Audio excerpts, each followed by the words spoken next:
personne que tu connais, qui ce soir a juste besoin d'être renouvelée par ton amour.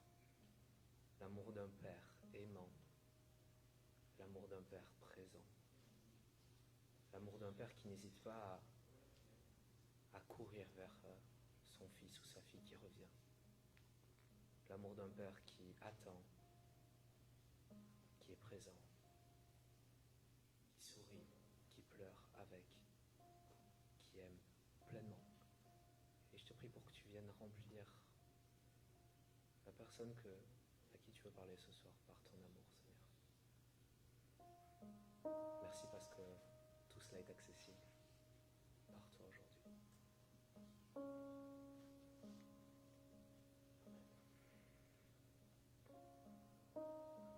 Seigneur, on prie aussi pour cette conférence ce soir. Nous prions ensemble et nous te la remettons. Nous te remettons notre frère qui vient nous parler ce soir de la mission, du rôle de ton Église. Et bénis-le dans son ministère, dans ce qu'il porte, dans la charge qu'il porte. Bénis aussi chaque personne ici, qu'on puisse être attentif, réceptif. Et que tu nous donnes une oreille attentive, un cœur disposé. Et que ce soir soit un moyen de grandir pour nous dans ce lieu et en ta présence. Et c'est en ton nom que nous avons prié ce soir. Amen.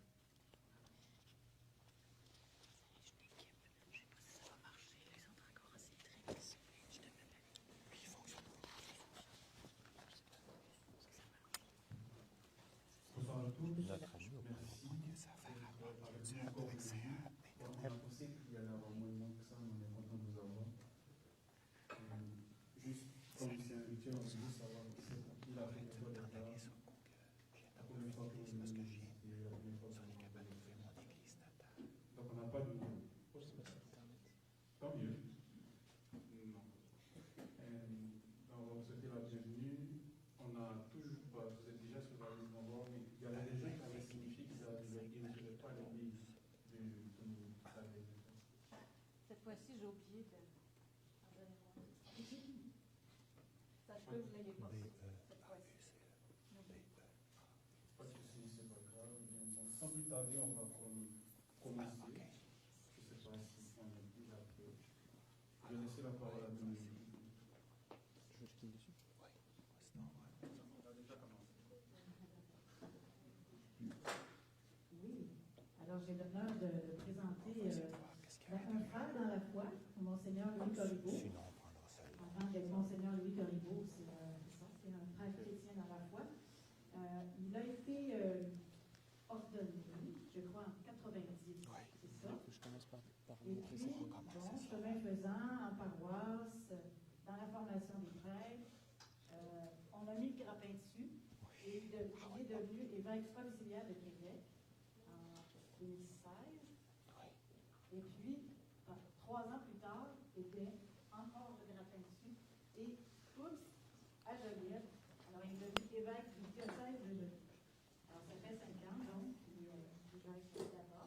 Joliette, ceux qui ne se situent pas par rapport à Montréal, c'est au nord-est, à peu près à 1 heure d'ici. Voilà, donc, il est avec nous. Comme il n'y avait juste rien à faire, ben, il s'est dit pourquoi pas aller à la Congrès. Donc, c'est un agenda bien rempli, certainement.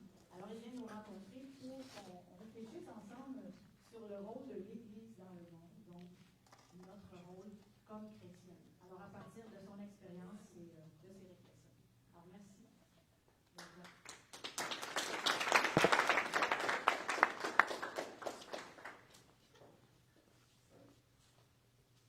Bonsoir.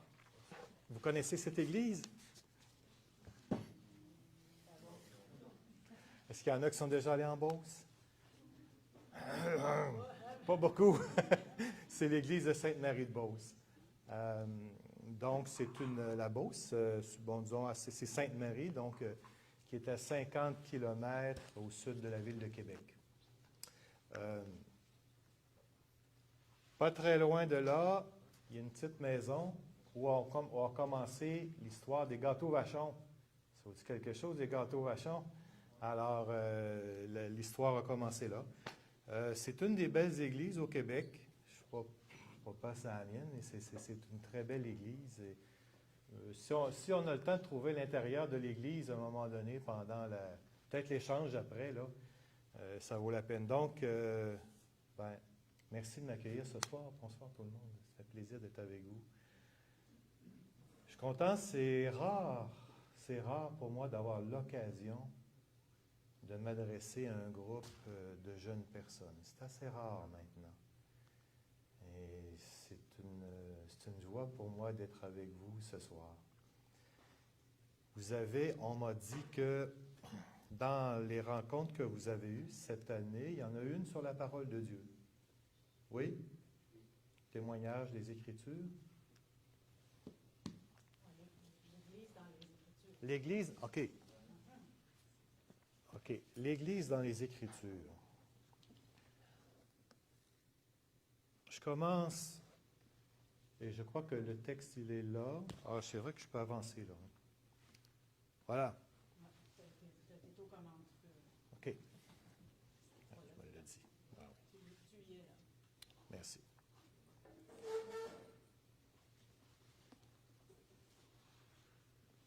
Le rôle de l'Église. Ben, on va commencer par. Je vais proclamer la deuxième lecture de dimanche prochain. Vous savez le temps qu'on commence dimanche? Le merveilleux temps de l'Avent. Y en a-t-il qui en doutent? Moi, je vous le dis, c'est mon coup de cœur dans l'année. Bien sûr, il y a la fête de Pâques, là, c'est bien sûr là, le Triduum pascal qui est le cœur de l'année. Mais si j'avais un coup de cœur, moi, ce serait le temps de l'Avent. Et c'est pas pour rien. Écoutez, je lis la deuxième lecture. Que le Seigneur vous donne, entre vous et à l'égard de tous les hommes, un amour de plus en plus intense et débordant, comme celui que nous avons pour vous. Et qu'ainsi il affermisse vos cœurs, les rendant irréprochables en sainteté devant Dieu notre Père, lors de la venue de notre Seigneur Jésus, avec tous les saints. Amen. Pour le reste, frères, vous avez appris de nous comment il faut vous conduire pour plaire à Dieu. Et c'est ainsi que vous vous conduisez déjà. Faites donc de nouveaux progrès. Nous vous le demandons. Oui, nous vous en prions dans le Seigneur Jésus. Vous savez bien quelles instructions nous vous avons données de la part du Seigneur Jésus. Faites donc de nouveaux progrès. C'est-tu assez beau? On commence une année liturgique en se faisant dire « Faites donc de nouveaux progrès ». Il s'agit actuellement d'ouvrir nos téléphones, nos appareils, les télévisions actuellement, pour voir que ça ne va pas très, très bien dans le monde actuellement. Et la parole de Dieu arrive ce soir en nous disant « Ayez un amour de plus en plus intense et débordant ». Est-ce que c'est possible d'avoir entre nous un amour de plus en plus intense et débordant? Et là, ici, pas question, c'est pas juste de dire, moi, personnellement, comment je vais aimer plus. Oui, c'est vrai, mais là, c'est entre nous. Comment est-il possible d'avoir entre nous un amour de plus en plus intense et débordant?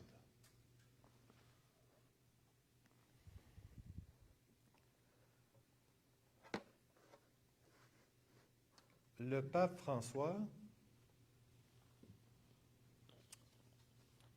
là, je n'irai pas nécessairement dans l'ordre puisque je parle de ça. Voilà.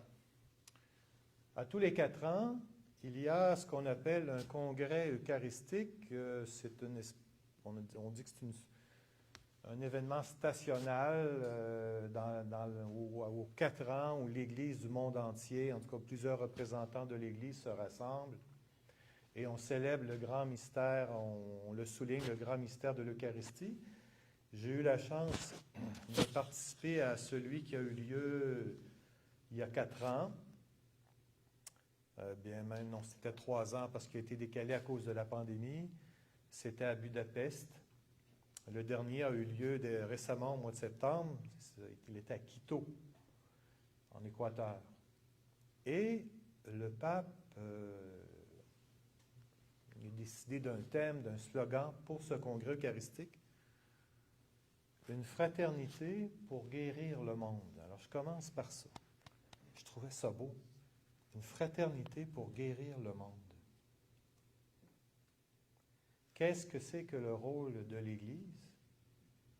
Je dirais que le rôle fondamental, c'est d'offrir le témoignage de la fraternité. Et ça, c'est quelque chose qu'on aura... Je sais que ça dépend des partis dans le monde, ça dépend des traditions, mais moi, ce que je souhaite, c'est que plus on va avancer, plus nos célébrations, tout en gardant leur profondeur, parce que l'Eucharistie, on célèbre le mystère du Christ. Quand je préside l'Eucharistie, je me dis toujours, je suis au service d'un mystère. Là. C'est pas... je prends ça au sérieux, j'y mets de la solennité, mais en même temps, on est appelé à vivre la communion ensemble.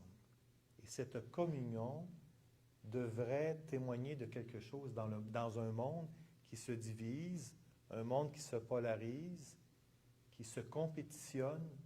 Nous, les fils et les filles de Dieu, nous avons autre chose à offrir, et c'est la communion entre nous. Je fais souvent remarquer aux gens, je leur dis, ouvrez votre prion en église, là. Et là, à un moment donné, on arrive en haut d'une page, c'est marqué « La communion ». La communion. Et là, je dis, qu'est-ce qu'il y a derrière, après ça, la communion? Bien, il y a d'abord l'échange de la paix. On a évolué, je pense, dans les dernières décennies par rapport à l'échange de la paix. Mais je me souviens, moi, quand une quarantaine d'années, quand on demandait aux gens d'échanger la paix, les gens disaient, pourquoi j'échangerais la paix, moi, avec un tel, je ne le connais pas. C'était difficile de concevoir que, ouais, mais tu viens communier, là, tu viens communier aux autres. Là, oui, tu viens communier à Dieu. Dans l'Eucharistie, oui, le Seigneur est présent. Voici mon corps, voici mon sang, c'est clair. Mais là, je me suis trompé. La première chose, je vous ai dit que c'était l'échange de la paix. Ce n'est pas vrai. Avant ça, il y a quelque chose. Je me suis trompé. C'est vrai. C'est quoi qu'il y a avant? Juste avant l'échange de la paix, quelle prière on fait? On fait le Notre Père. Hein? C'est pas mon Père qui est aux cieux. C'est notre Père. Autrement dit, le Notre Père nous positionne comme des frères et des sœurs ensemble. Et donc, c'est normal ensuite qu'on se tourne les uns vers les autres et qu'on échange la paix. Notre Père.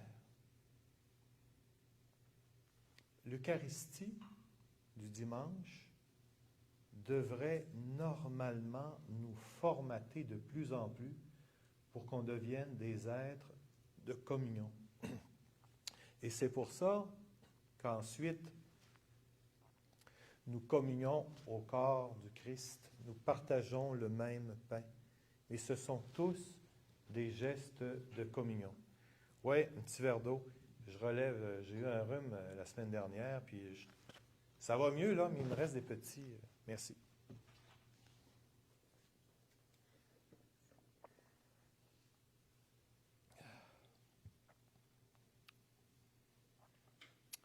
Une fraternité pour guérir le monde.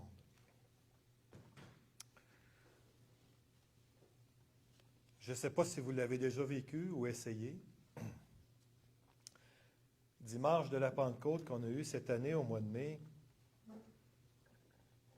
j'ai dit aux gens au début de la célébration eucharistique, je vous propose de vous tourner les uns vers les autres, allez voir votre voisin le plus proche, présentez-vous à lui et demandez-lui, voudrais-tu prier pour moi pour telle chose? Et là, les gens se sont mis à parler. Et là, j'étais complice avec l'organiste, il a joué de l'orgue en attendant. Ça a duré, on prend des risques des fois quand on fait ça. Ça aurait pu être un flop, mais ça a duré 5 minutes. Et les gens, tu sentais quelque chose. Et quand, à un moment donné, il a bien fallu qu'on arrête, les gens ont applaudi, tellement ils étaient heureux d'avoir vécu ça. Ça, je ne l'ai pas commandé, là. C'est là qu'on voit qu'il y a une soif de fraternité chez les gens. Ici, quand on dit le rôle de l'Église, ben, faire Église, c'est être ensemble. Vous savez qu'Église, ecclésia, assemblée, c'est être ensemble. Et donc, le témoignage de la fraternité. Moi, je suis persuadé que nous avons de plus en plus à découvrir cela. Si on a quelque chose à offrir au monde, d'ailleurs, c'est ce qui frappait les premiers, quand ils voyaient les premiers chrétiens, vous voyez comme ils s'aiment, hein, ils ont l'air à s'aimer, ces gens-là, hein, le témoignage de Tertullien. Vous voyez comme ils s'aiment, ces gens-là, ça les frappait. Donc, le témoignage de la fraternité.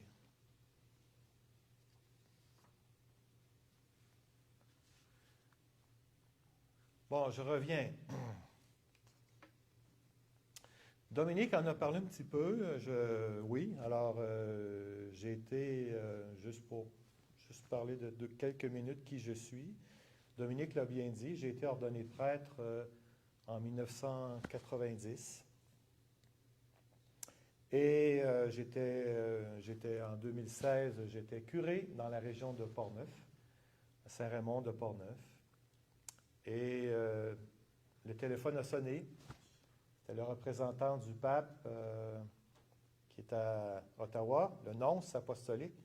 C'est un mot, ça, que j'ai appris, ça fait pas si longtemps que ça, là. Un nonce. Connaissez-vous ça, là? Un nonce. Vous avez déjà entendu ce mot-là? Hein? Le représentant. Non, non. N-O-N-C-E.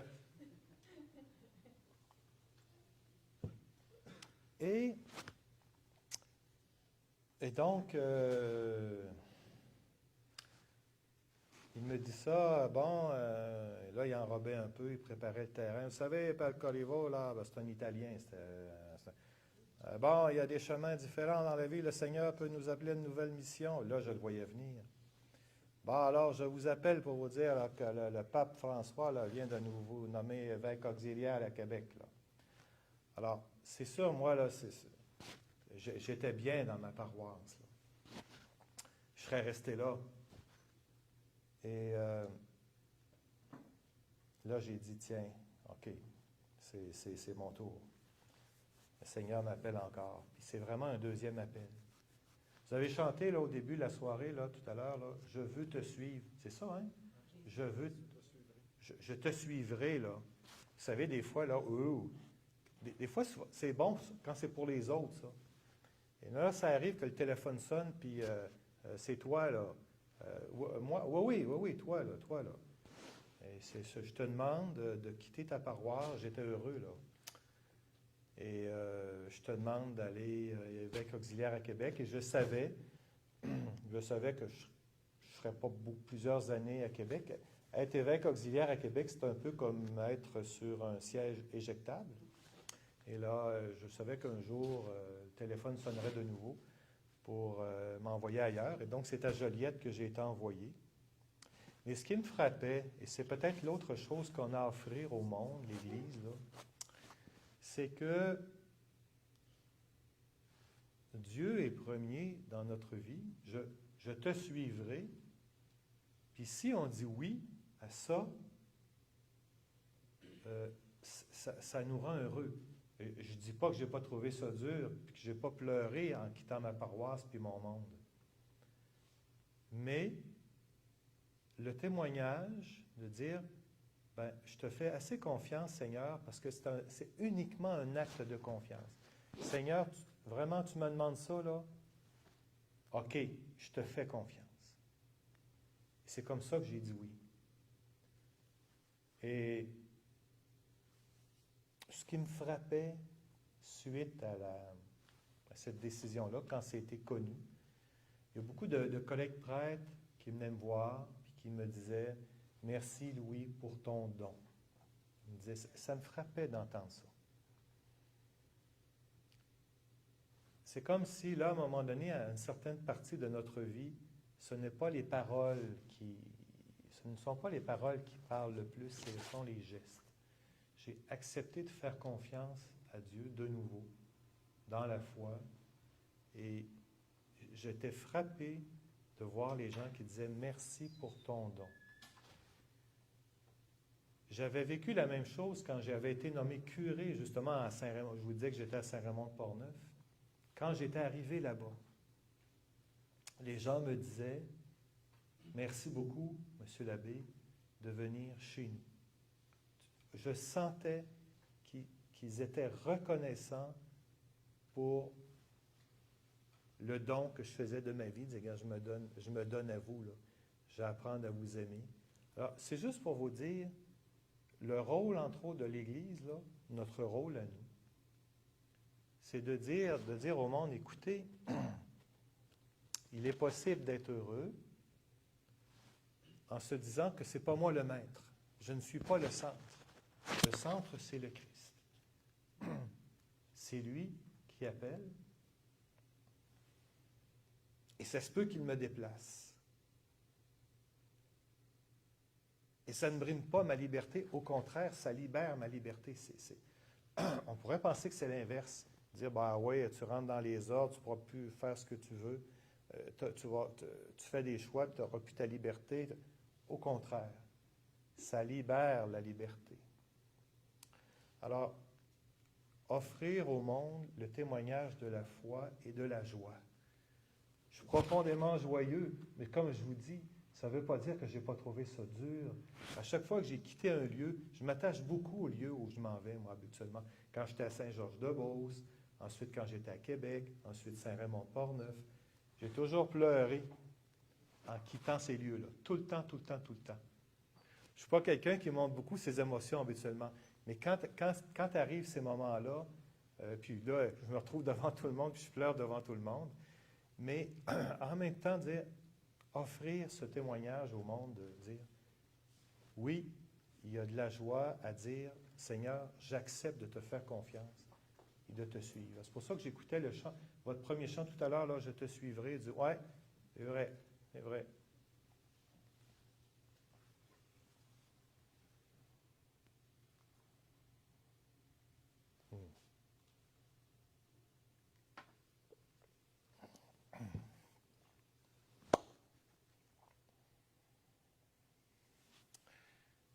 Ça, les amis, je ne sais pas comment vous vivez ça dans une grande ville comme Montréal. Si je vous parle du temps, l'importance du temps, offrir le temps, c'est que c'est une conversation que j'ai eue un jour avec une théologienne. Et cette théologienne me faisait comprendre, elle dit, Louis, il dit, nous, les catholiques, on est pris avec une mentalité, une espèce de modèle qu'on a dans la tête, qu'on appelle celui de la couverture du territoire. Il faut couvrir le territoire, il faut être partout.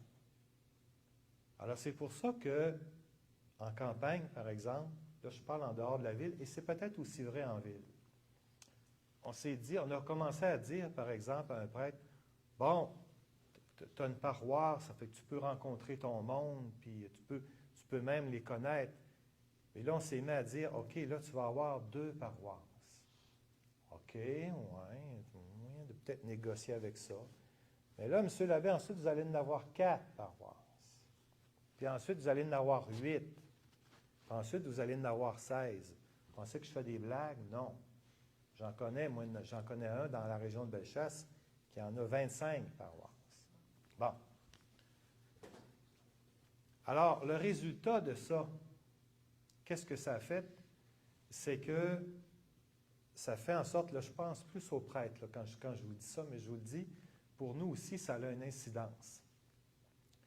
le témoignage du temps. C'est-à-dire que on a décidé à ce moment-là que, oui, mais là, il faut être là, puis il faut être là, puis il faut être là.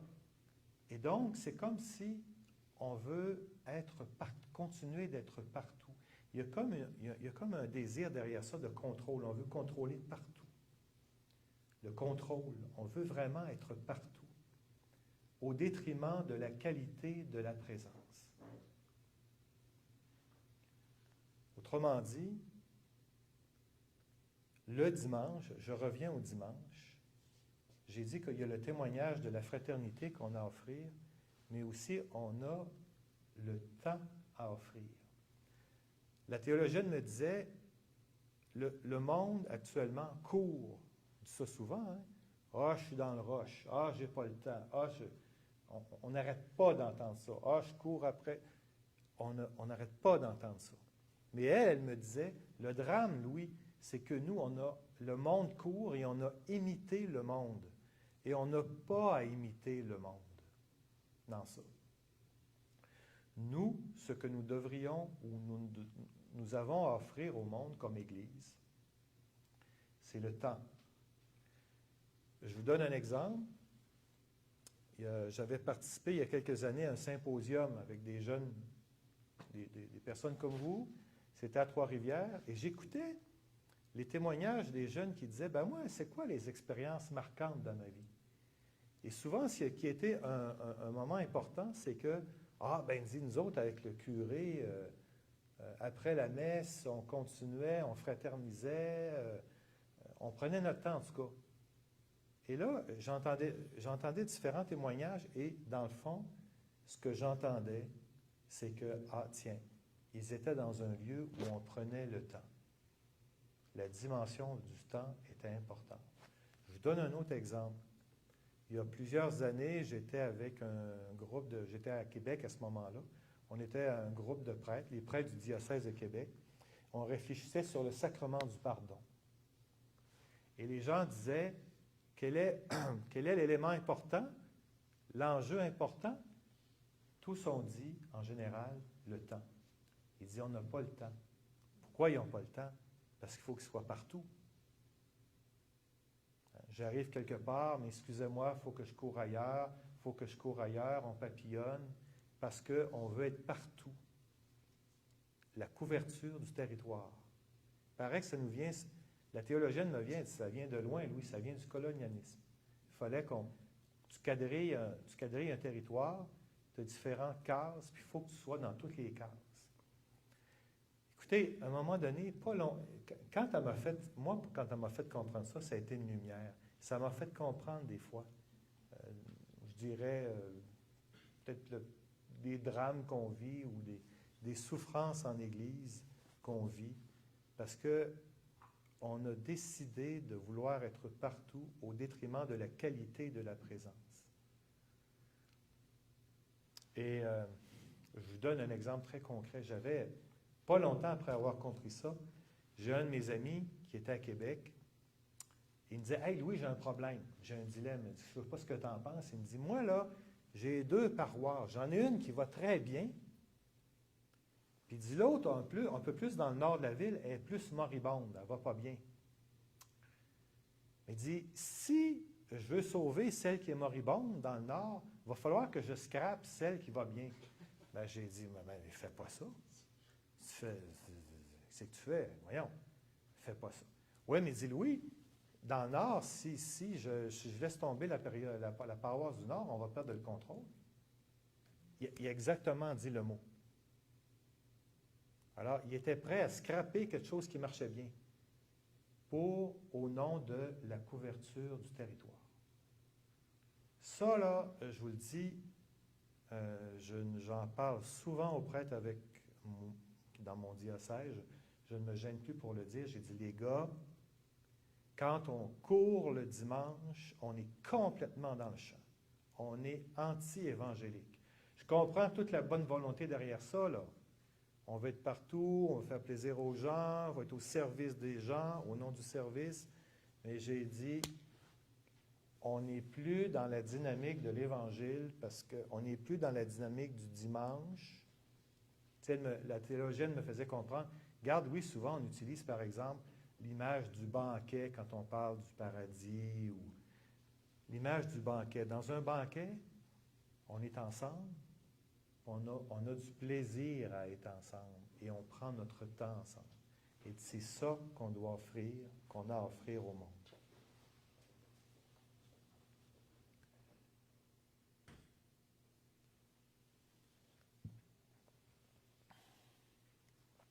Tu me diras, Dominique, là, il reste combien de...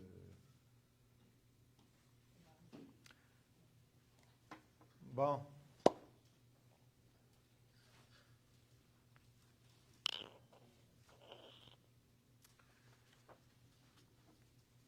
La parole de Dieu, les Écritures. Vous savez qu'on traîne en Église, dans l'Église catholique, une grande, grande blessure. Hein? On s'est chicané il y a 500 ans à peu près, là, et ça a fait en sorte que on a dit aux protestants, vous autres, ça va être la parole de Dieu, puis nous, on va prendre les sacrements. Et là, ça s'est séparé comme ça s'est cristallisé comme ça. Et ça a fait en sorte que on a développé une carence par rapport aux Écritures et on paye très cher le prix actuellement. Heureusement, depuis quelques décennies, il y a des gens, des papes, là, qui régulièrement rappellent l'importance des Écritures, la place centrale des Écritures. On vient de vivre un synode là, sur comment marcher ensemble, mais Benoît XVI en a fait un. Benoît XVI a animé, a dirigé un synode sur la parole de Dieu. D'ailleurs, vous savez, après chaque synode, il y a ce qu'on appelle une exhortation apostolique. Et donc, Benoît XVI a écrit une exhortation apostolique sur la parole de Dieu, sur les Écritures, Verbum Domini, ça s'appelle. Donc, ça, c'est quelque chose qu'on a c'est un trésor que nous avons entre les mains. Et encore là, je vais vous donner je vais y aller par quelques exemples. Quand j'étais jeune prêtre, j'étais à Saint-Georges-de-Beauce, dans le sud de la Beauce. Il y avait une toute petite paroisse qui était associée à Saint-Georges, Saint-Jean-de-la-Lande, et j'avais décidé à Saint-Jean-de-la-Lande, c'était plus petit, plus familial. Alors, j'avais décidé de partir un groupe de la parole de Dieu. On va échanger sur les textes du dimanche. On se voyait aux 2 semaines. Et les gens, d'abord, vous savez, c'est un village. Donc, entre les rencontres, ils s'appelaient entre eux autres. « Hey, qu'est-ce que tu penses de ça, cette affaire-là? C'était nouveau, là. » Vous savez, quand j'ai commencé ce groupe-là, Saint-Jean-de-la-Lande, il y a des gens qui ont dit, « C'est-tu catholique? » Ils ont posé la question, « C'est-tu catholique, cette affaire-là? » Ils vont parler de la parole de Dieu. Ben, j'ai dit, « Je suis le vicaire de la paroisse. Normalement, c'est catholique quand je suis là. » Quand on dit là, qu'on porte une blessure, là, alors, on avait commencé ce groupe-là, et ce que je me rendais compte à un moment donné, c'est qu'ils m'ont dit, Louis, on comprend plus notre foi, on comprend plus l'Eucharistie du dimanche. Pourtant, je ne leur expliquais pas nécessairement la messe du dimanche, mais il dit, ça a un effet sur nous, on apprend à connaître la parole de Dieu. Et l'année suivante, parce que là, il en parlait à d'autres, il aimait ça, on avait assez de monde pour créer un deuxième groupe. Alors, autrement dit, tu sais, des fois, on parlait de ça, les disciples missionnaires, il faut être des disciples missionnaires, on entend ça souvent là, depuis quelques décennies. Bien, c'était des disciples missionnaires. Parce que d'abord, ils partageaient les Écritures entre eux. Et donc, en partageant les Écritures entre eux, il y avait l'expérience d'Emmaüs qu'ils vivaient. Et moi, personnellement, depuis que je suis prêtre, les événements, je vous dirais, si quelqu'un me disait « Hey, Monseigneur, c'est quoi les événements que vous aimez le plus, qui vous donnent, qui vous rend joyeux? » à chaque fois l'échange de la parole avec les autres.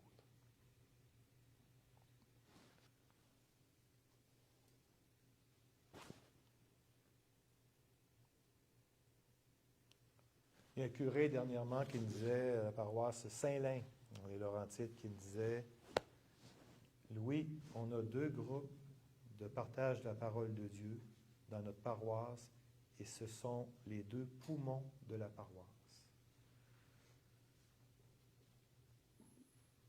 Depuis que j'étais à Joliette, j'ai dit à deux animateurs de pastoral, j'ai dit, écoutez, avec vos enfants, quand vous préparez la messe du dimanche, partagez la parole avec eux. Et je vous le dis, des fois, ils disent des affaires extraordinaires, et c'est des enfants, des fois, de 10-12 ans. Je me souviens, au printemps dernier, pendant le carême,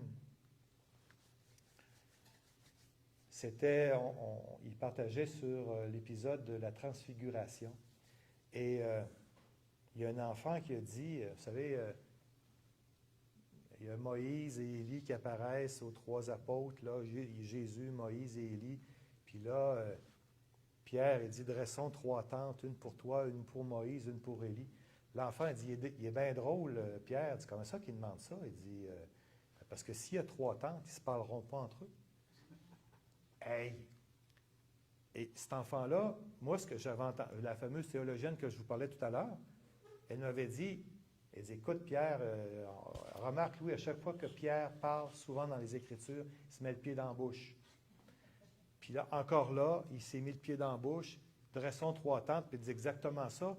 Il dit, ça va bloquer la circulation de la parole entre Moïse, Élie et Jésus. C'est exactement ce que l'enfant est allé chercher.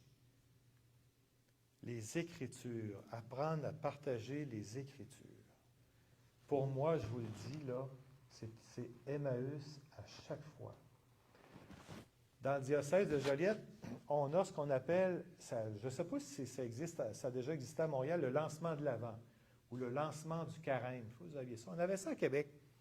Ça n'existe plus à Québec. C'est-à-dire que, mettons, un samedi du mois d'octobre, on rassemble les animateurs de chant de toutes les paroisses et on présente le thème de l'Avent. Et là, les gens sont rassemblés, on apprend le chant-thème, puis ça tombé à Québec, mais à Joliette, ça fonctionne encore. Alors souvent, c'est dire, OK, on va prendre la revue Vie liturgique, puis là, on va voir qu'est-ce qu'ils proposent comme geste pendant l'Avent. Bien, j'ai dit, les amis, on va faire autrement. On est une trentaine, là. J'ai dit, on va se diviser en équipes de 5, un peu partout, dans la salle, dans l'évêché, et on va scruter les Écritures ensemble. On va prendre les 4 textes du premier dimanche de l'Avent. Ça a été fantastique. Et il y a des gens, il y a des groupes, on s'était donné 1 heure pour partager la parole. Puis là, il fallait faire revenir les gens en grand groupe pour leur dire, bon, mais qu'est-ce qui a jailli de votre partage des Écritures? Parce que c'était ça l'idée. Partagez les Écritures ensemble, puis vous allez peut-être découvrir à ce moment-là, qu'est-ce que l'Esprit vous dit pour le temps de l'Avent. Il y a peut-être un geste que ça vous inspire. Et il y a des gens, on avait de la misère à les faire revenir en grand groupe parce qu'ils étaient entre eux autres, puis ils ne voulaient pas se lâcher parce qu'ils partageaient les Écritures ensemble. À chaque fois qu'on fait ça, on se retrouve à Emmaüs, le cœur tout brûlant. Et donc, ce que l'Église, le rôle de l'Église, c'est d'annoncer la parole et de la remettre de plus en plus entre les mains des gens pour qu'ils apprennent à découvrir la richesse extraordinaire de la parole de Dieu.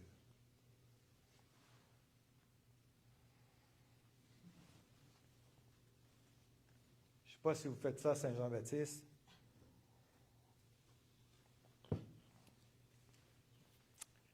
Il y a 2 ans, le 23 juin, ça fête le 23 juin, à la cathédrale de Joliette, derrière la cathédrale, il y a un parc, puis il y a la rivière l'Assomption qui passe. Et donc, traditionnellement, il y a le festival, le spectacle de la Saint-Jean dans le parc derrière. Alors, je suis pas fou. J'ai dit, écoutez, ce soir-là, il y a beaucoup de personnes, des familles qui passent devant la cathédrale. Alors, à 7 heures, je m'étais dit, on va ouvrir les portes de 7 heures à 9 heures. J'ouvre les portes. Ça rentre, oui. Et là, finalement, j'ai fermé les portes à 11h moins 20. Puis là, il a fallu que je mette le monde dehors. Puis il y a des gens qui disaient, ils disaient, ben voyons, il capotait, là. Il disait, d'abord, il découvrait que Saint-Jean-Baptiste, parce qu'on avait une statue de Saint-Jean-Baptiste. Ah, c'est lui, Saint-Jean-Baptiste. Oh, oui, c'est lui, Saint-Jean-Baptiste. C'est ça, d'abord, la fête du 24 juin. Mais il disait, quelle bonne idée. Et en rentrant dans l'Église, souvent, il dit ça. Il dit, est-ce qu'il y a une paix ici?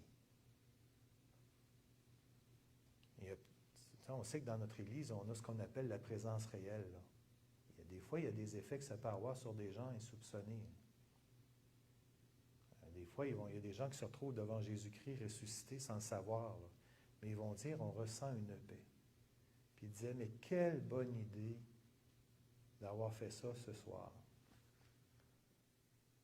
On l'aura fait cette année, mais c'était un flop parce que, je ne sais pas si vous vous souvenez, mais le 23 juin, c'était une des pires journées de l'année. Il a mouillé du matin au soir. Donc, ça n'a pas marché, mais je vais le refaire l'an prochain. Mais c'est juste pour vous dire, encore là,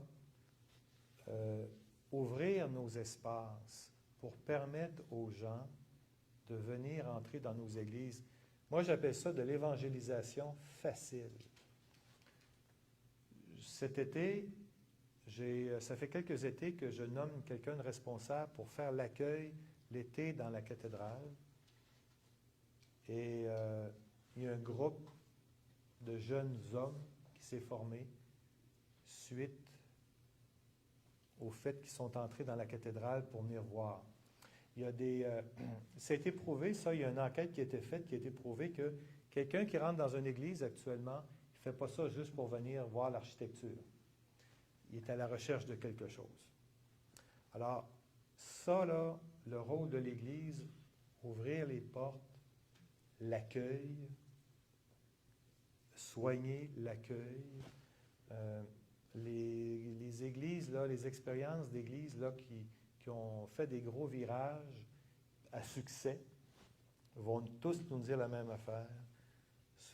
Soignez beaucoup, beaucoup, beaucoup l'accueil.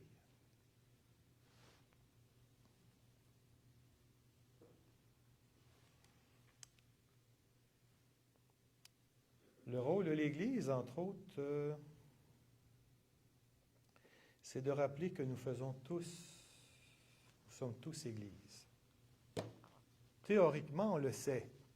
Hein? L'Église, c'est le peuple de Dieu. Vous saviez ça, hein? L'Église, c'est le peuple de Dieu. Quand j'ai fait mon cours de théologie à l'Université Laval, il y avait un professeur qui vient de mourir d'ailleurs, j'ai vu ça passer sur mon téléphone, l'abbé Jean-Guy Pagé. Et l'abbé Jean-Guy Pagé, il y avait 3 briques là, dans son cours sur l'Église. L'Église, sacrement du salut, l'Église, corps du Christ, puis l'Église, peuple de Dieu. On n'a pas fini de découvrir cette intuition de Vatican II qui nous a rappelé ce fait fondamental. Tous les baptisés sont des pierres vivantes. Nous sommes tous des pierres vivantes. Et c'est cette redécouverte des Écritures qui nous permet de découvrir cela. Mais on a du chemin à faire sur ça. Et souvent, les gens, des fois, il y a des expressions qui les trahissent. Il n'y a pas longtemps encore, il y a des gens qui ont dit, vous savez, Monseigneur, nous autres, on est juste des laïcs. Hein? On dit ça, là. OK, vous êtes juste des laïcs. OK, vous êtes juste des laïcs. Ça, ce sont des expressions qui nous trahissent des fois. On dit, attendez un petit peu, là. Ça, on a à redécouvrir le rôle de chaque baptisé. Cette année, à la fête de l'Ascension, j'ai été particulièrement frappé par ce texte de Paul aux Éphésiens, au chapitre 4, qui s'adresse aux chrétiens. Il leur dit, écoutez bien ça, Moi qui suis en prison à cause du Seigneur, je vous exhorte donc à vous conduire d'une manière digne de votre vocation. Ce n'est pas la vocation, là, je suis appelé à être prêtre ou évêque, là. Digne de votre vocation. Ayez beaucoup d'humilité, de douceur et de patience. Supportez-vous les uns les autres avec amour. Ça, c'est pas s'endurer, là. C'est se supporter, hein? Se supporter. Quand je vous dis, là, l'Église, là, s'aimer les uns les autres, se soutenir. Ayez soin de garder l'unité dans l'esprit par le lien de la paix. Saint Paul, il continue. Comme votre vocation, il reprend le mot. Ça, je vous dis, dans un texte biblique, quand le mot revient 2, 3 fois, là, c'est parce que l'auteur, il veut passer un message. Comme votre vocation vous a tous appelés à une seule espérance, de même, il y a un seul corps et un seul esprit. Il y a un seul Seigneur, une seule foi, un seul baptême. Et là, il dit, un seul Dieu et Père de tous, au-dessus de tous, par tous et en tous. On a-tu besoin de plus que ça là, pour apprendre à comprendre la dignité de chacun des baptisés? La lecture se termine en disant, de cette manière, les fidèles sont organisés pour que les tâches du ministère soient accomplies et que se construise le corps du Christ. On est appelés dans la communion, dans l'amour les uns avec les autres, dans l'humilité, la patience, à former le corps du Christ ensemble. L'Église, peuple de Dieu.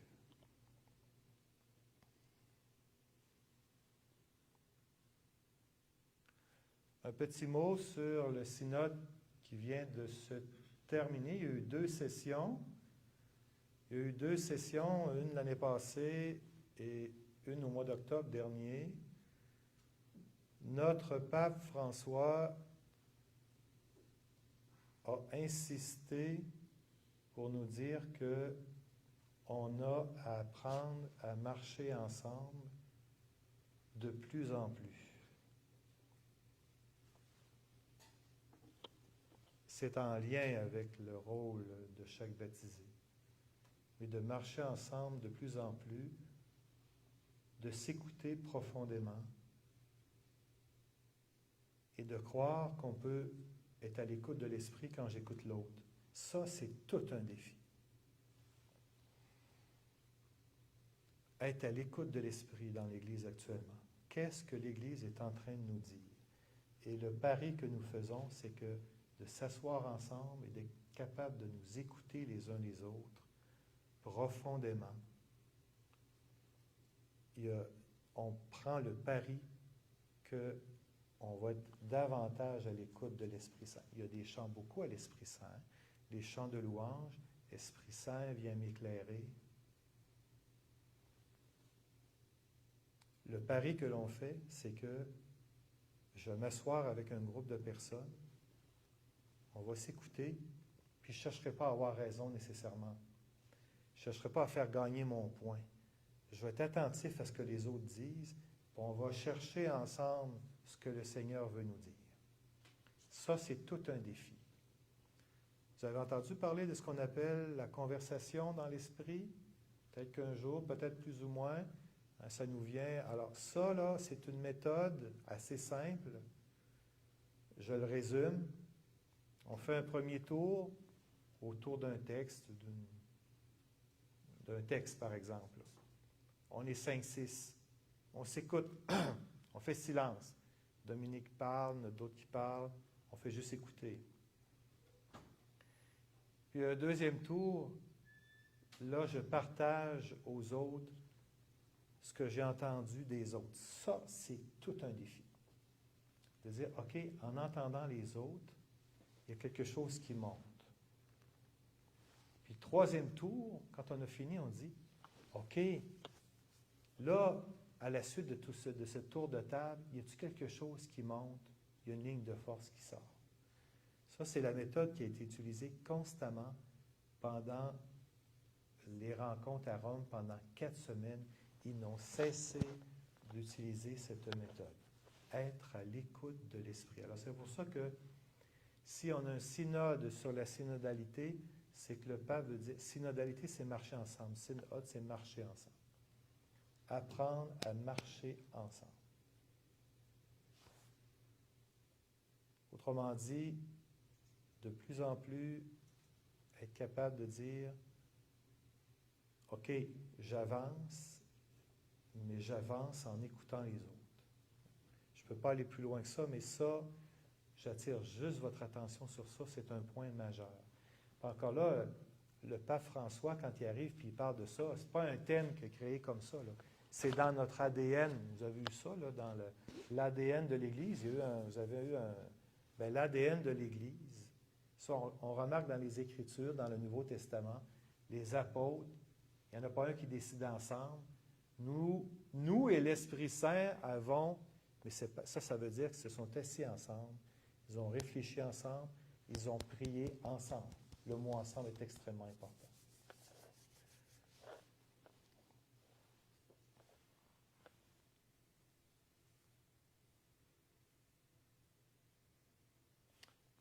Ça, c'est une citation de Timothée Radcliffe, qui était le général des Dominicains jusqu'à récemment. C'est qu'il a prêché la retraite pour le synode, pour les participants du synode. Et c'est une citation de Timothée Radcliffe. C'est pour ça qu'il y avait le mot communion dans ça. Là. C'est le témoignage de la communion que nous avons à offrir. Alors, je termine.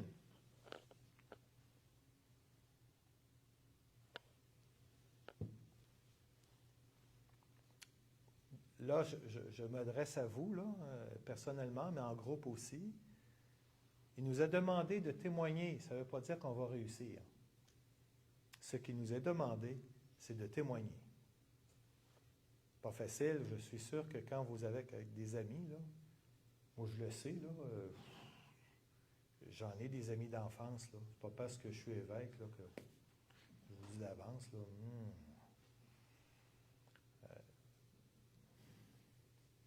témoigner. Nous avons le témoignage à offrir actuellement. Le témoignage de la fraternité. De croire que ce témoignage-là, le témoignage des Écritures, la marche ensemble, ça va-tu réussir? C'est d'abord, notre mission, c'est de témoigner. Et à ce moment-là, il ne s'agit pas de se décourager.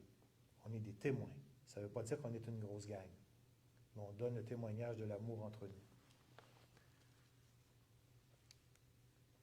J'ai un autre, je pense que c'est le cardinal Martini. Cardinal Martini, l'ancien archevêque de Milan, qui prêchait beaucoup aux jeunes.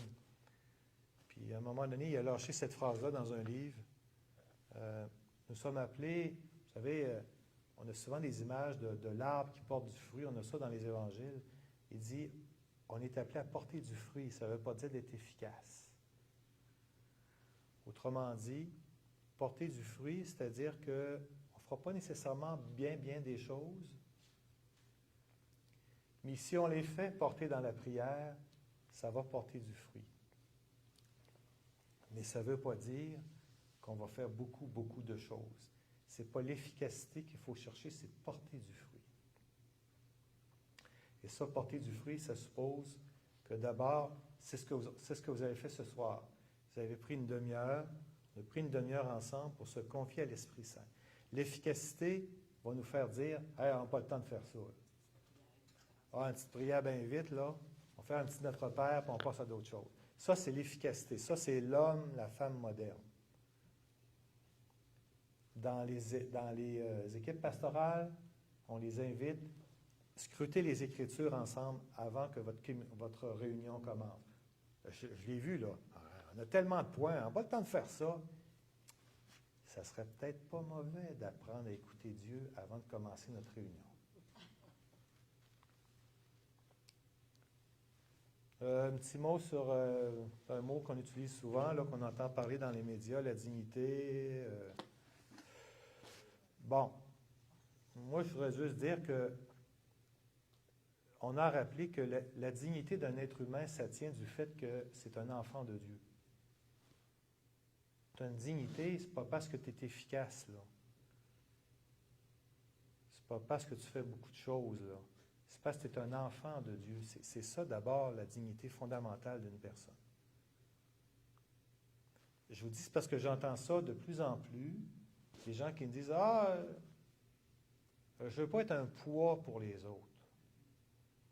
Ça, je vous dis, moi, je trouve ça extrêmement dangereux, cette mentalité qui est en train de se développer. Parce que je suis malade, je vais être un poids pour les autres. Alors que Saint Paul nous dit, apprenez à porter les fardeaux les uns des autres. Quand on parle du rôle de l'Église, là, moi, je ne me gêne pas quand je suis devant une assemblée de gens.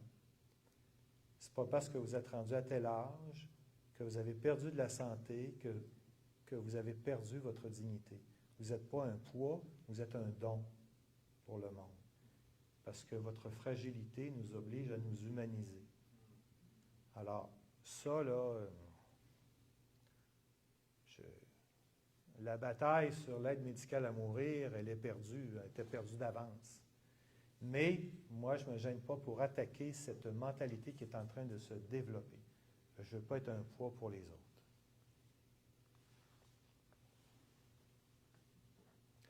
Ça, je termine avec ça. C'est parce que là, ça me vise plus moi personnellement. On a un théologien à Québec qui a participé justement au synode. Puis, il était là comme expert de l'Église parce que lui, Gilles Routier, l'abbé Gilles Routier, il a fait sa thèse sur Vatican II et sa réception dans l'Église au Québec. Donc, c'est un spécialiste, disons, des choses de l'Église. Et il a dit ça, puis c'était rapporté dans des journaux là-bas, là. L'évêque est dans le peuple de Dieu, pour le peuple de Dieu, avec le peuple fidèle, au milieu de tous les baptisés. Alors, quand on parle du synode, là, il dit, l'évêque, là, c'est ça, là. C'est pas au-dessus, c'est avec le monde. D'ailleurs, le logo du synode, on voit la silhouette d'un évêque qui est dans le milieu, là, dans le logo, là, dans le milieu des personnes. Un frère parmi ses frères. Voilà. Pour moi, j'ai dit...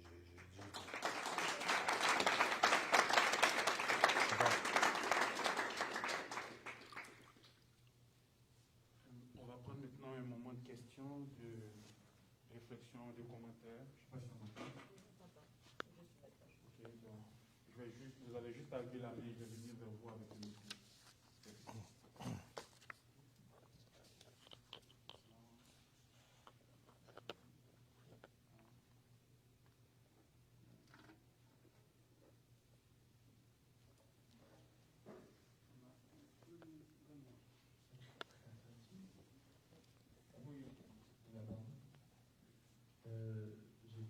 J'ai accroché sur la fraternité au début. J'ai déjà vécu dans une paroisse, ce que vous avez donné en exemple, là, parler, échanger avec le voisin, puis ça m'a vraiment touché. Puis je suis curieux de savoir, est-ce que ça se fait dans plusieurs paroisses? Est-ce qu'il y a d'autres idées de fraternité pour l'augmenter, justement, pendant les célébrations, pendant les assemblées? Parce que je trouve que, oui, il y a quelque chose à aller chercher là, dans le sens que je vais à l'église, puis je connais personne pendant ce moment-là, même si c'est ça. Vrai, mais ça oui, ça se fait, je te dirais. Ton prénom, c'est? Simon. Simon. Cette idée-là, je l'ai prise. Je ne sais pas si vous connaissez Jean-Hubert Thieffry. Oui. Bon, Jean-Hubert, c'est un prêtre du Chemin Neuf, puis ils ont une paroisse à Montréal, je ne sais plus laquelle, là, mais... Saint-Antoine-Marie-Claret? OK, c'est bon. Alors, Jean-Hubert, il a écrit un bouquin, tu sais, ça fait partie là, de ceux qui ont écrit des livres là, comme Rebuilt, là, puis il en a écrit un, ça s'appelle Ézéchiel 37. Ézéchiel, la vision des ossements desséchés, là, comme quoi, est-ce qu'une paroisse peut revivre? Mais bon, je connais bien Jean-Hubert, puis c'est lui qui m'a expliqué ça. Il dit, Louis, bon, il m'a dit comment ça peut être fait. On peut le simplifier. Moi, je l'ai simplifié, mais il dit, nous, une fois par mois, on fait ça. Alors, on rentre, puis, mettons que je suis à côté de toi, Simon, je dirais, OK, c'est quoi, toi, ton nom? OK, Simon, OK, moi, c'est Louis. C'est le premier moment. Là. Et le deuxième moment, c'est quand arrive la prière universelle. il a pris à peu près 5 intentions. Là, il y a une intention libre. Là, le prêtre, il dit, tournez-vous les uns vers les autres. Puis c'est là que je dis, bon, OK, Simon, voudrais-tu prier pour telle chose, telle chose? Moi, j'ai entendu ce qui s'est fait là, à la Pentecôte, là. J'ai entendu, parce qu'il y en a qui ont témoigné, là, qu'ils ont entendu, il y en a un qui dit, voudrais-tu, moi, là, j'aimerais ça avoir un job. Il y a quelqu'un dit, peux-tu prier pour moi, je cherche un travail.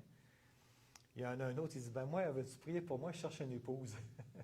Parce que, tu sais, des fois, il y a des gens qui viennent d'autres pays maintenant, de plus en plus, qui sont seuls. Et donc, c'est très concret, ça nous apprend à connaître, c'est ça, il vit ça, lui-là. Là. Alors, je ne peux pas te dire, là, je ne peux pas te dire s'il y a X endroits qui vivent. Je sais qu'il y a des endroits qui vivent cela, qui soignent beaucoup l'accueil. Une des paroisses, là, dans le diocèse de Joliette, là, je sais qu'ils soignent beaucoup l'accueil. Quand on rentre, là, ça paraît qu'ils choisissent, ils ont soigné l'accueil. Ça se fait, il faut prendre un risque. Parce qu'on n'a pas l'habitude de faire ça, de sortir, parce qu'on a souvent une approche individualiste de la messe. Hein? J'ai rencontré mon Dieu. C'est pas faux, mais c'est pas ça l'Ecclésia, c'est pas ça l'Eucharistie. C'est ensemble qu'on rend grâce. C'est pour ça que pendant le temps de l'Avent, cette année, je vais te proposer, parce que quand Saint Paul dit « Faites donc de nouveaux progrès », ce n'est pas au niveau individuel. C'est le royaume de Dieu, on est ensemble. C'est pour ça que moi, c'est ce que je vais proposer aux gens. J'ai dit, frères et sœurs, pendant le temps de l'Avent, on va s'habituer à se tourner les uns vers les autres pour faire grandir, soigner l'accueil et la fraternité entre nous. Ça vaut la peine de l'essayer. Et ce sont des gestes, c'est pas compliqué de faire ça. Là. On n'a pas besoin d'inventer. Là. Il faut l'expliquer, il faut se donner la peine de l'expliquer au monde. Pourquoi on fait ça? Moi, c'est ça que dimanche prochain, je vais l'expliquer à cause de la lecture de Saint Paul, entre autres. Là. Il dit, bon, ayant de plus en plus un amour intense et débordant. Mais bon, mais je sais que ça se fait. Je ne peux pas dire à quel endroit, tel endroit, tel endroit. Mais je suis persuadé. Oui, Simon? Comment on le propose à notre paroisse?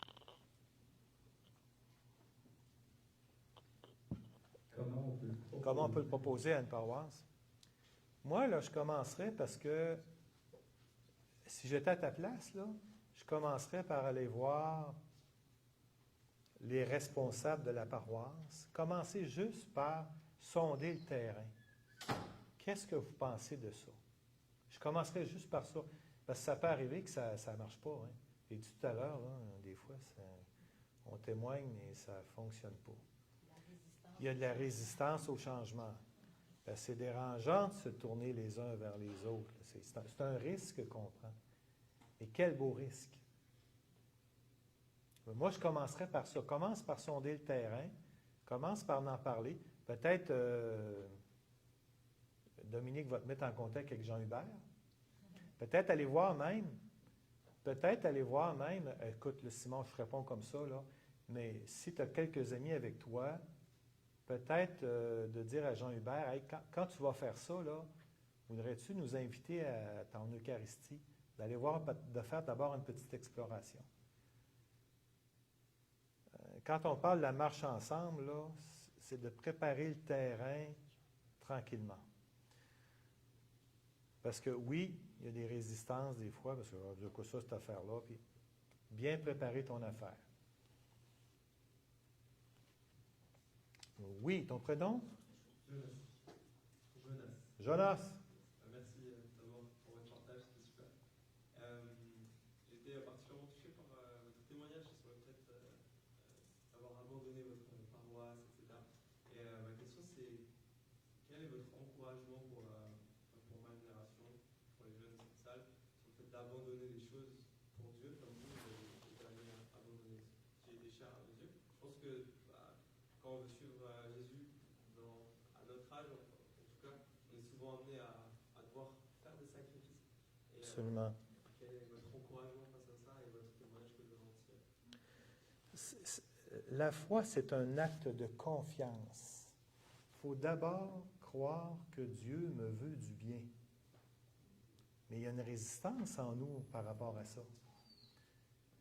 Tu sais, que ta volonté soit faite, ouais, OK. Des fois, c'est que ma volonté soit faite. Là. C'est ça le combat, c'est d'apprendre à faire confiance en Dieu. Puis de dire, écoute Seigneur, OK, parce qu'on sent une attirance, à un moment donné, ça nous met de la joie là, d'apprendre à le connaître, découvrir la foi.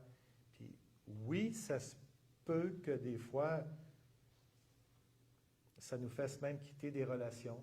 J'en connais des jeunes là, qui ont quitté tel type de relation parce que, bon, ça ne fonctionnait plus avec leurs valeurs, disons, qui étaient en train de grandir en eux. Mais fondamentalement, c'est assez simple la foi, là.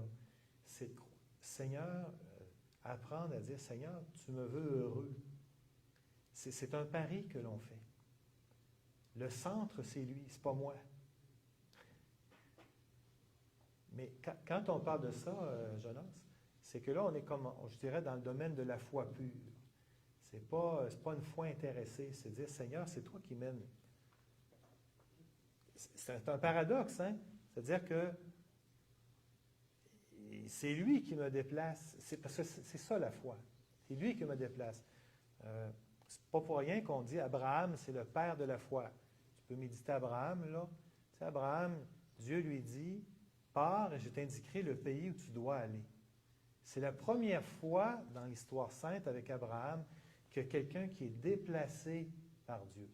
Parce que jusque-là, les êtres humains négociaient avec Dieu pour les amadouer, puis l'initiative venait de l'être humain.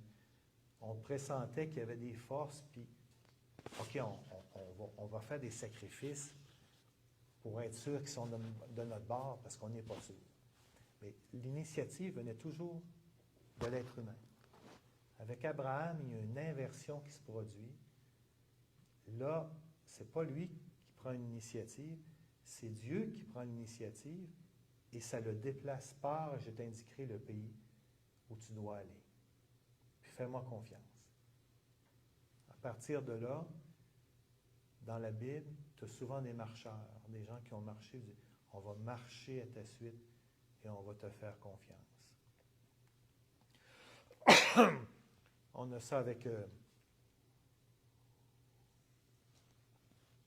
Pierre, quand Jésus est ressuscité sur le bord du lac, il parle avec Pierre.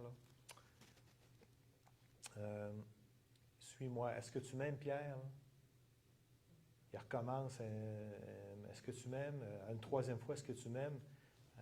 Sous-entendu, tu m'as renié 3 fois. Je vais te demander 3 fois si tu m'aimes. Jésus ne lui dit pas, ah, hey, tu m'as renié. Il ne fait pas ça. Là. Mais il dit 3 fois, est-ce que tu m'aimes? Puis il dit, OK, alors sois le berger de mes brebis. Mais la première chose qu'il lui demande, c'est pas, est-ce que tu as une grosse formation intellectuelle? Non, est-ce que tu m'aimes? C'est Henry Nouwen qui disait ça.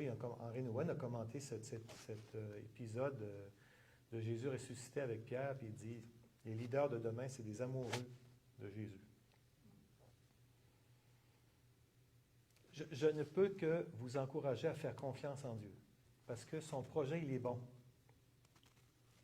Mais c'est d'y croire profondément, au point de dire, OK, j'accepte de te faire confiance.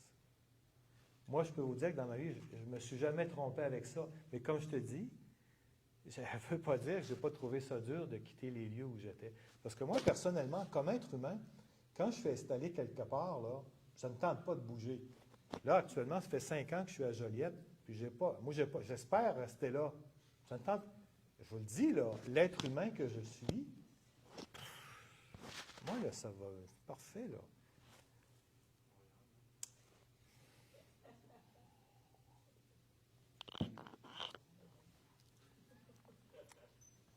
Je dirais oui, Seigneur, je te fais confiance.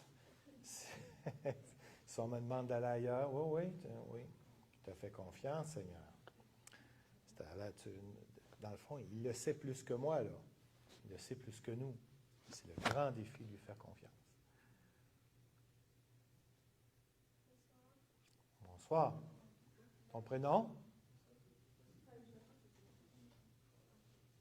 Merci pour votre partage. J'ai aimé la partie où vous avez parlé du 24, le fait d'ouvrir la porte aux délits, ce qui a amené beaucoup de gens à se rapprocher, à avoir ce contact avec Dieu. Ouais. Et je voulais vous demander, selon vous, qu'est-ce que, en tant qu'Église et en tant qu'individu, qu'est-ce qu'on peut faire de plus pour ouvrir les portes de l'Église encore plus ouverte? Là, on parle concrètement d'ouvrir les portes, là, hein. C'est parce que, ben, d'abord, il faut... Métaphoriquement aussi. Ah, métaphoriquement, ouvrir les... Comment on peut ouvrir plus les portes? Ben, je vous dirais en tout cas, ouais. Ouais. Là, je vais vous dire, ben, il y a ouvrir, effectivement, il y a d'ouvrir les portes très concrètement.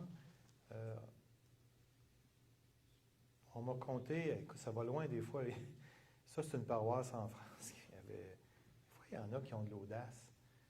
Ils ont installé à l'entrée de l'église des sofas. Il y a des gens qui arrivent et, tu sais, il y a des gens qui... L'Eucharistie, là, hein, que c'est ça, qu'est-ce qui se passe en avant? Et il y en a qui ont poussé l'audace jusqu'à dire, on va être en arrière, puis on va parler avec le monde. Puis on va leur expliquer qu'est-ce qui se passe en avant. Il y a des gens qui, à ce point-là, ils y croient, là. Ils vont accueillir des gens, puis ils vont leur offrir un café, quelque chose, mais ils croient tellement à l'accueil. Bon, ça, c'est des exemples concrets, mais je te dirais, là, il peut y avoir un obstacle à l'accueil, c'est la peur de l'autre. Ça, tu sais, l'autre, actuellement, là, au Québec, en tout cas, c'est pas facile de faire confiance que l'autre est en recherche, puis je trouve qu'il y a de l'hostilité actuellement, beaucoup d'hostilité. Et c'est pas facile. Ça peut être facile qu'on s'enferme et qu'on ait peur d'aller vers l'autre, d'accueillir l'autre. On peut avoir peur de l'autre parce que des fois, il y a vraiment des gestes de déplacés, de méchanceté. Alors, je te dirais, ça c'est un obstacle à enlever sur notre route, la peur de l'autre. De croire que dans ma perception de l'autre, là, il y a quelque chose qui est en recherche. Je vous parle de...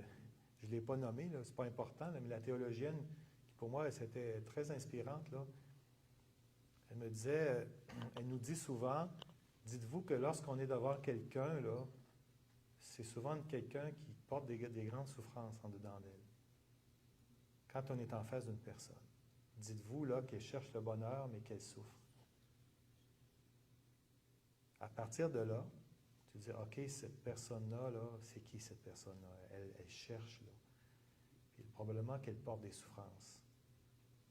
Juste à ce moment-là, ça peut nous apprendre à avoir un regard bienveillant sur la personne.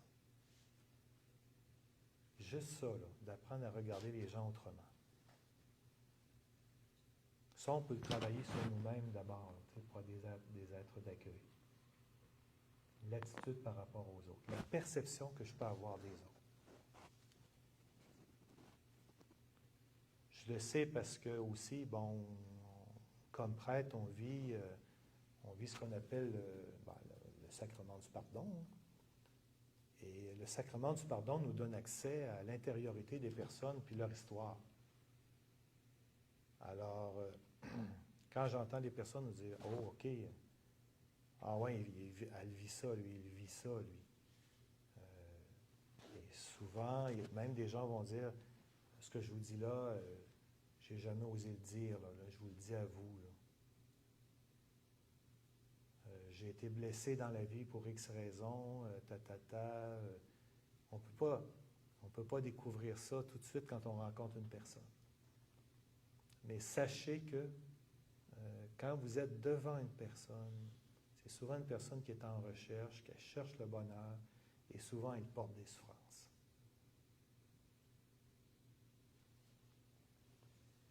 Je ne peux pas aller plus loin dans ma réponse parce que c'est une bonne question sur comment ouvrir plus les portes, mais je dirais, apprendre à ouvrir davantage les portes du cœur. Bon, je pense qu'on va applaudir sur cet événement.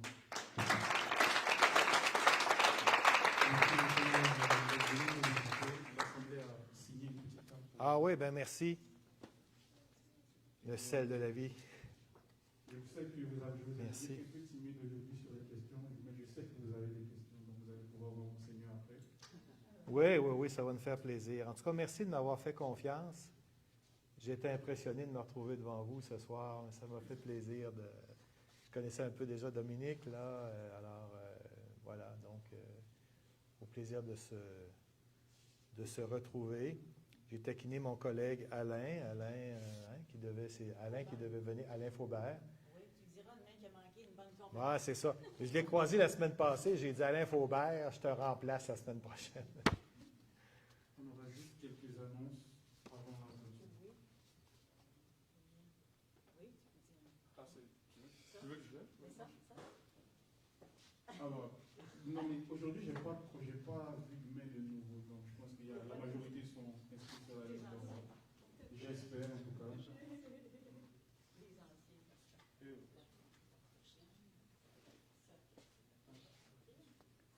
Ça va être bon, ça. Juste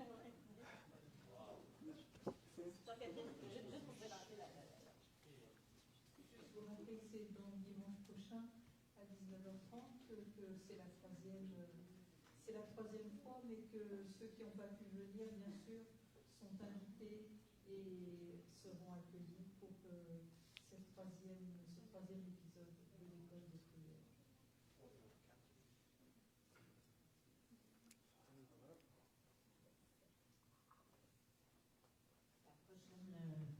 La prochaine. Oui, la guignolée. Est-ce qu'il y en a qui n'ont jamais entendu parler de ça, la guignolée? Est-ce que ça vous dit quelque chose? Pas du tout, je vois des noms, non. Au Québec, ça fait 125 ans qu'on parle de la guignolée. Alors, on ne vient pas tous du Québec. Mais la guignolée, donc, c'est une tradition dans les villages qui s'est instaurée pour qu'on passe de maison en maison et pour que les gens donnent des denrées à partager, donc de la nourriture, pour permettre que tout le monde passe un beau temps de Noël. Donc, ceux qui étaient plus pauvres recevaient des dons des autres du village pour aussi, sa famille, vivre un beau Noël. Alors, c'est dans l'esprit de Noël, de partager des biens et avoir un bon temps. Alors, on va faire ça, nous. Donc, vous êtes invités dans 2 semaines. On va se retrouver ici, 19h.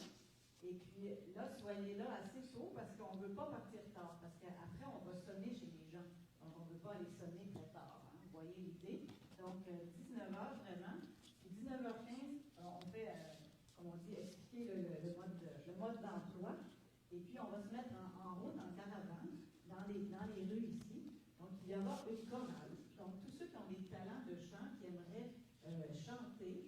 Donc, ça va être des chants de Noël, ça va être joyeux. Les gens vont entendre ça dehors. Quand ils vont ouvrir les portes, ils vont entendre les chants de Noël. Alors, s'il y en a qui aimeraient chanter, vous pouvez aller voir Anne-Catherine derrière, qui est là. Et puis, voilà, puis elle a une petite chorale, et vous pourrez vous relayer pendant la soirée, la voix. Puis, les autres vont sonner au portes. Alors, il y aura la possibilité pour les gens de donner, soit par un code QR, là, en argent, pour contribuer, et sinon, de la nourriture. Alors, je sais que, là, j'ai écrit là, bénévole me chercher, donc je sais qu'il y avait un petit trac, là, je pense que je l'ai ici. Excusez-moi. Comme ça, là, comme le orange. Donc ça, on distribue ça dans toutes les portes du quartier ici. Alors je sais que la personne qui s'en occupe a besoin de bénévoles. Donc Pierre Cadéo, je vous le laisse là, si vous voulez. Si vous avez une petite heure cette semaine. Ça, c'est en préparation de votre visite. Oui, mais C'est oui. distribué avant. Oui et non. C'est-à-dire que le plus tôt possible que ce soit distribué, parce que sur les tracts, c'est écrit que les gens peuvent venir ici. Il y a 3 samedis et porter de la nourriture ici sur place aussi, et aussi pour pouvoir donner en ligne. Donc, qu'ils soient mis au courant, les gens du quartier,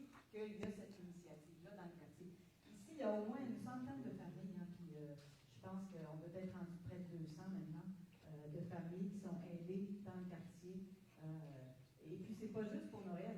Parce que oui, on fait des beaux paniers de Noël avec la teinte et tout, tralala. Mais dans toute l'année, chaque mois, il y a des gens qui viennent chercher de l'aide alimentaire ici.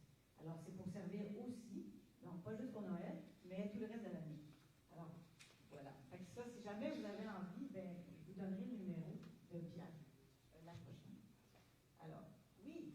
Alors, ça va être la dernière, ça, dans 2 semaines, la guignolée, avant les fêtes, la dernière avant les fêtes. Donc, après, c'est comme joyeux Noël tout le monde. Et puis, on se retrouve en janvier, si vous regardez dans le train, alors le 15 janvier. Alors, ça fait suite un peu aussi à la dernière conférence qu'on a eue ici. Hein. Alors, on veut continuer dans ce dialogue entre chrétiens. Donc, ça sera juste avant la semaine mondiale de prière pour l'unité des chrétiens. Alors, je vous en parle tout de suite parce que c'est le moment aussi d'inviter dans vos communautés respectives d'autres chrétiens, d'autres confessions. Et on va se retrouver dans la grande église. Donc, exceptionnellement, l'avant des fêtes, ça ne se passera pas ici le 15 janvier, ça va être dans la grande église. Alors, ça va être vraiment un beau moment, très fort. On travaille là-dessus pour préparer ça avec une petite équipe. Mais déjà que vous ayez ça dans vos agendas, 15 janvier. Peut-être je sais qu'il va y avoir des représentants des 3 grandes familles. Donc, il y aura des représentants des 3 grandes familles du christianisme, donc catholicisme, protestant et orthodoxe. Donc, pour célébrer l'unité des chrétiens. Merci beaucoup. C'est bon. Merci beaucoup. Oui. Connaissez le chant folklorique Bonjour le maître et la maîtresse et tout le monde de la maison. En ce début d'année, la guignolée vous nous devez. Si vous voulez rien nous donner, dites-nous-les. Vous allez voir dans le folklore, là, mais c'est le chant des guignolées. C'est bon.